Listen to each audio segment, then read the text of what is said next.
What's up, airplane collectors? Welcome to a model airplane review. It's your host, Ray. In today's video, I'll be reviewing the Gemini Jet's 1:400 scale American Eagle Embraer 170 in the American Eagle retro livery. In this video, I'll do an in-depth review of the model and its features, and at the end, I'll give my personal opinion about what I think of the model and whether or not I recommend it to other collectors. The box is a thin cardboard box measuring at 15 centimeters for length, 15 centimeters tall, and 4.5 centimeters wide.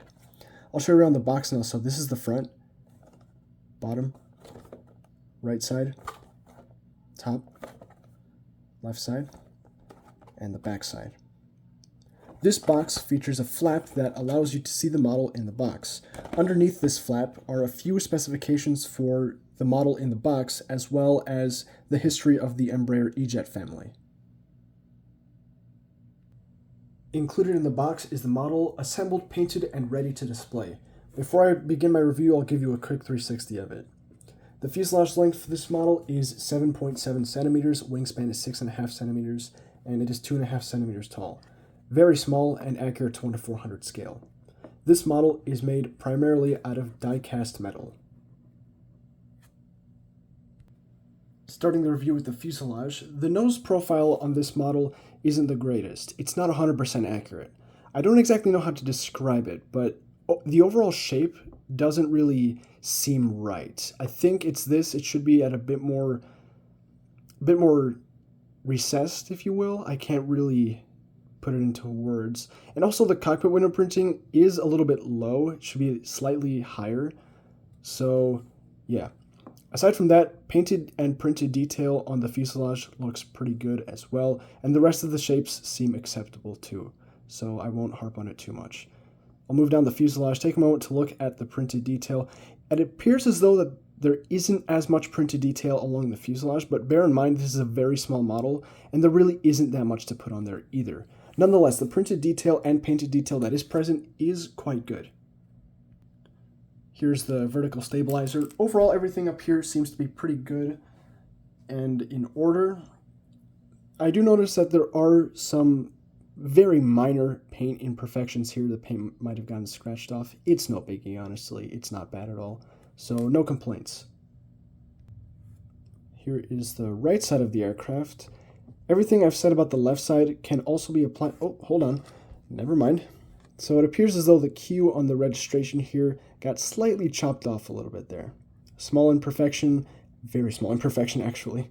I cannot emphasize enough how small this model is.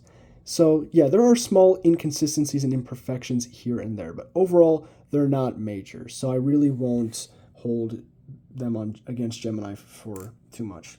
Like I said, or what I was saying earlier, the right side of the aircraft is very similar to the left side, and everything I've said about the left side also applies to the right side. Moving on to the tiny wings on this model, these things are really small.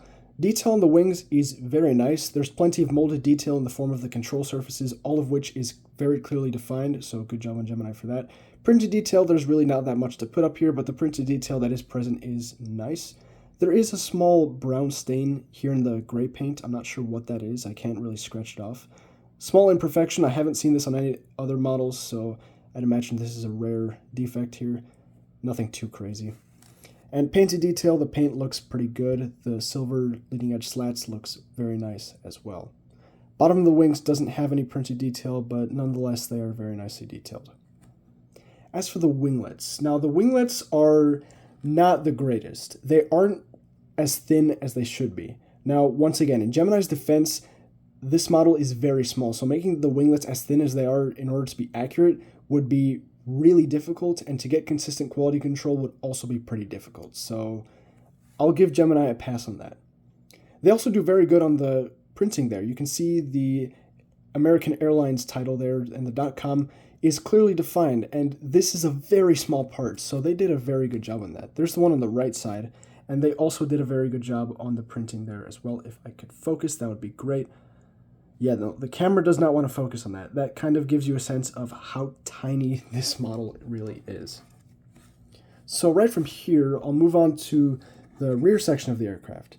Here are the horizontal stabilizers. These look decent. There appears to be a bit of a stain or small staining on the left one. Not terrible though. So that looks good. The APU seems to be pretty good as well, painted a nice silver color. That looks good. And down here, there's also, I have no idea what this is, but it looks good. And the cheat lines back here, they seem to be pretty good as well. Small differences in the red paint here, but nothing terrible.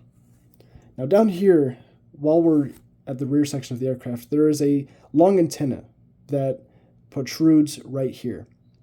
That is incredibly small and incredibly sharp. So a disclaimer when handling this model. Be very careful for this antenna because it is very easy to break and very easy to stab your finger with, and you will not have a good day if you do that. Now moving on to the engines. As you can see, something went wrong with the engine here. I'm not sure what that really is, but it tilted downwards. The exhaust is fine. The exhaust actually looks really good, especially with the details on it, but the engine itself, what the heck? That's not normal. So yeah, it is kind of pointing down. But the rest of the engine details look pretty good. It's just, yeah, oh, it's both engines that are pointing down. Great. I think they were trying to convert this thing into a vacuum of some sort, so it cleans up all the debris on the ground. Okay, obviously not, but yeah, that's really messed up. But printed and painted detail on the engines looks good, but it definitely doesn't make up for that defect. We've already discussed the single aerial detail on this model, this antenna, so I won't discuss it again. We're moving on to the bottom of the aircraft, and here things change a little bit. There is a ton of printed detail down here, and there's also a very small Gemini Jets logo, so that's cool. But the printed detail down here is quite a lot, and it's quite good. So they definitely took care of the underside of the fuselage here, so that's nice. Moving on to the landing gear. The landing gear in this model seemed to be pretty good. The wheels do roll. The main landing gears do at least, and they're made out of rubber, so that's very nice. The nose wheel is solid plastic, and it's made pretty well, but it does not roll. And I'm glad it doesn't roll because the wheel is tiny, so if anything, you wouldn't want this small of a wheel to roll. That's my finger, by the way. So that gives you a sense of, seriously, just how small this model is. So here's a view at the front of the aircraft. Wing flex looks good on the main wings and the horizontal stabilizers. Vertical stabilizer seems to be perfectly up. Cockpit window printing is not asymmetrical. That's very good. The cheat lines are a little bit finicky here. You can barely see that because of the camera focus, but the red cheat line here is a little bit finicky, but it's not terrible, so I won't hold it against them. Gear balance seems to be good as well. Engine clearance, ooh, that's pretty low. I really wonder why. If you don't get it, I'm referring to the fact that the engines were bent downwards, so that's probably what's messing with the engine clearance. That's the end of my review. Now time for my personal opinion and recommendation. This model is so tiny, it's quite frankly cute, as weird as that sounds, but yeah, it's very tiny. It does have its defects here and there. Some of them are a bit worse than others, especially those engine issues. That really wasn't cool to see, and I did see it on a few other models as well, however, not to the same degree as my piece here, so do what you will with that information, but do expect the engines to be bent downwards. However, I do imagine there are a few good eggs out there. So, again, it's Gemini, quality control is always random. So, due to the fact that Gemini is the only one that has made this model, and the fact that it's decent otherwise, I'd recommend this model. If you're okay with getting a few small imperfections here and there, which I think you should be, it's not the end of the world, go for it. It's a pretty decent model, and it's very highly detailed, especially on the underside with the printed detail. It's very highly detailed. So I do recommend this model. That's the end of everything, so thank you for watching. I hope you enjoyed the video. If you have anything you want to say in the comments, please feel free to do that. And that's all I have for you. Like, comment, and subscribe. Stay tuned for more model airplane content, and I'll see you guys in my next video. Happy building, happy collecting, take care of yourselves. See you next time.